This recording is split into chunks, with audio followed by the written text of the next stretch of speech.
Mr. Secretary, as you know, I represent San Diego, the largest military community in the country. Right now, as we are speaking, 2,500 San Diego Marines are off the coast of Iran. Many, many other San Diegans in uniform have gotten 48-hour deployment notices. So this war in Iran is not theoretical for me or for my constituents. It's deeply personal. As you also know, on Easter Sunday, President Trump threatened to destroy Iran's bridges and power plants, writing, quote, "Open the fucking strait, you crazy bastards, or you'll be living in hell. Just watch." And 2 days later, President Trump wrote, quote, "A whole civilization will die tonight, never to be brought back again. I don't want that to happen, but it probably will." My office's phones have been ringing off the hook. I've heard from so many military families concerned about the president's mental fitness and whether he's fit to serve as our commander-in-chief, given that he's sending their loved ones into harm's way. Our troops, who have shown incredible bravery and tactical proficiency, deserve to know that their leaders are focused and stable. So, Mr. Secretary, you are with the president a lot, and it pains me to even have to ask this about our president, but my constituents' lives are at stake. Do you believe that the president is mentally stable enough to be the commander-in-chief? Did you ask the same question of Joe Biden for 4 years? Mr. Secretary, Joe Biden is not the president. Mr. Trump has been president for a year and a half, and I'm asking you did right not, now. and I won't even engage with the level of disparagement that you're putting on the commander-in-chief, who indeed is. Meeting Mr. Secretary, every single day. Mr. Secretary, Biden is not the president. He's the sharpest, most insightful commander-in-chief we've had in generations.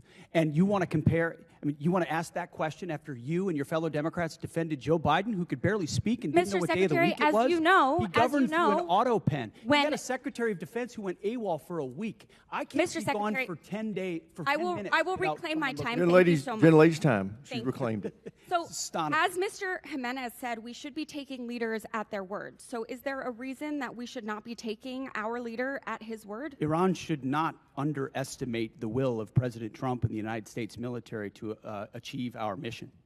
Okay, well, I want you to know this is not a partisan thing. In fact, many Democrats have had, many Republicans have had these same questions. Marjorie Taylor Greene said he's out of control and he's gone insane.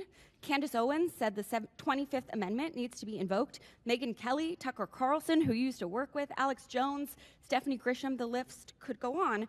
So how do I explain to my constituents that while they are in harm's way, their commander-in-chief is posting these unhinged posts? How did you explain to your constituents what happened on October 7th?